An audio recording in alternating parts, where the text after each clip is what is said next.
Di persimpangan yang menentukan rencana kehidupan kini dilihat sebagai sebuah pertaruhan.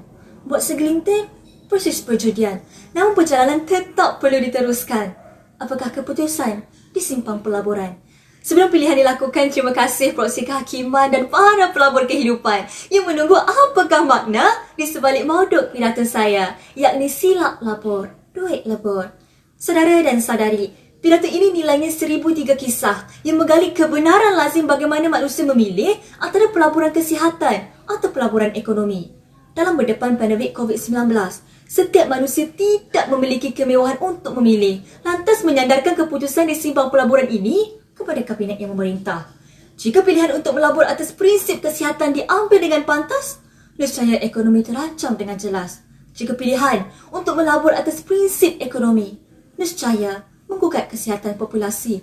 Maka apakah kisah yang mengulik silap labur, duit lebur? Saya suka berpidato tentang 3 kisah. Kisah 1001, pelaburan fasiliti. Kisah 1002, pelaburan komuniti. Kisah 1003, pelaburan ekonomi.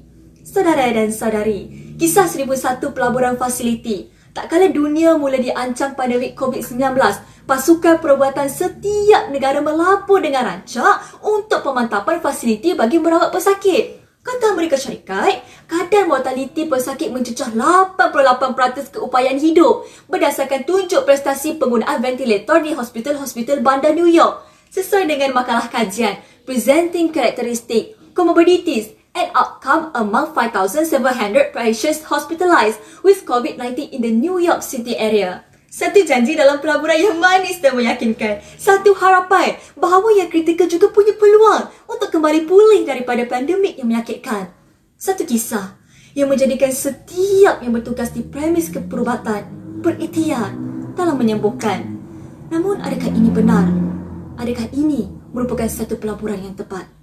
Saudara dan saudari, hakikat sebenarnya peratusan yang tercatat ini adalah topeng yang dipakai dalam kesilapan pelaburan yang melebur keuangan. Tahukah anda, dapatan tersebut hanyalah diambil daripada kalangan mereka yang masih hidup, lantas menggelapkan mereka yang telah pun meninggal dunia.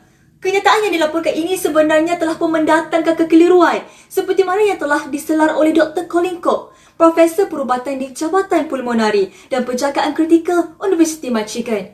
Jelasnya, kisah ini sebenarnya mengetuk akal rasional pemimpin tentang hakikat betapa ruginya pelaburan fasiliti penjagaan kritikal di saat laporan angka kematian yang mencecah ribuan individu yang berdepan sakit yang sama, rawatan yang sama tidak dilaporkan.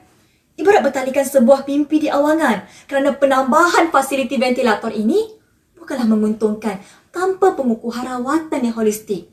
Tindakan memfokuskan perawatan di unit rawatan rapi ini dengan pelaburan fasiliti tanpa menyadari nisbah kejayaan dan nisbah kegagalan adalah merugikan. Hanya dengan mengakui realiti, kita boleh membuka pintu kepada pemantapan kaedah rawatan. Maka benarlah silap labur, duit lebur.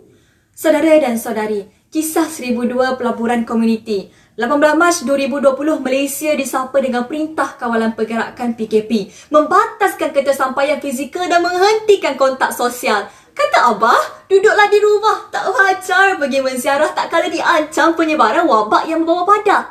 Di sisi lain, kerajaan memilih untuk melaburkan wang dalam pemekasaan kepatuhan pergerakan kawalan pergerakan ini dengan menambah pondok kawalan bergerak untuk petugas keselamatan di sempadan daerah dan juga negeri. Di saat keselamatan negara ibarat telur di hujung tanduk, Malaysia gigih meluaskan operasi penjagaan sempadan di peringkat antarabangsa dalam usaha membendung daripada penyebaran wabak ini merentasi sempadan. Namun, benarkah ini adalah sebuah pelaburan yang tepat?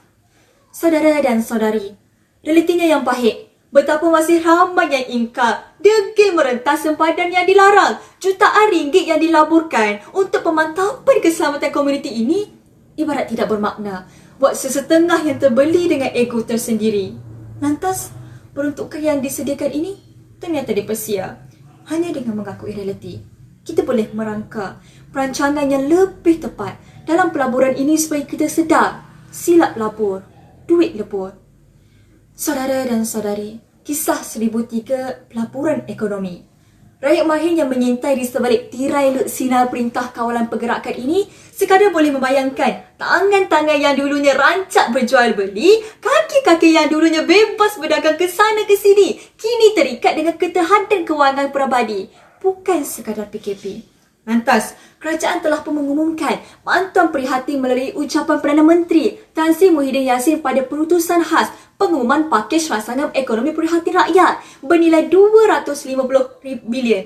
Angka yang cukup besar ini adalah bertujuan untuk membantu golongan sasaran yang terkesan dengan keterhadian ekonomi perabadi dalam meneruskan kemandirian.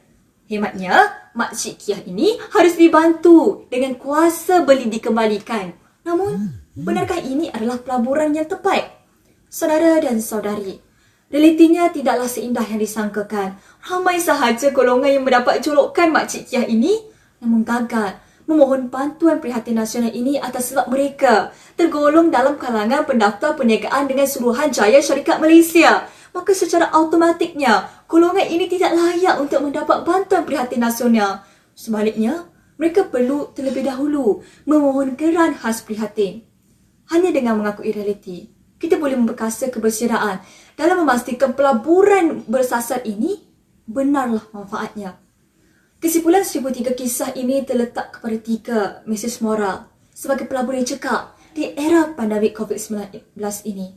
Pertama, hendaklah tidak berlebih-lebihan dalam pelaburan fasiliti kepada sesuatu perkara. Kedua, pelabur yang bijak hendaklah memastikan pelaburan tersebut difahami oleh setiap pemegang taruh yang terlibat. Akhir sekali, gagalnya pelaburan ekonomi sering kali berlaku akibat rencahnya perancangan awal yang tidak mengambil kira dampakkan masa pendek dan dampakkan masa panjang kepada keperluan entiti dalam pelaburan. Marilah kita menjadi mereka yang celik literasi pelaburan. Melabur ini lebih daripada sekadar mesej keuangan. Sekian, silap lapor, duit lebur.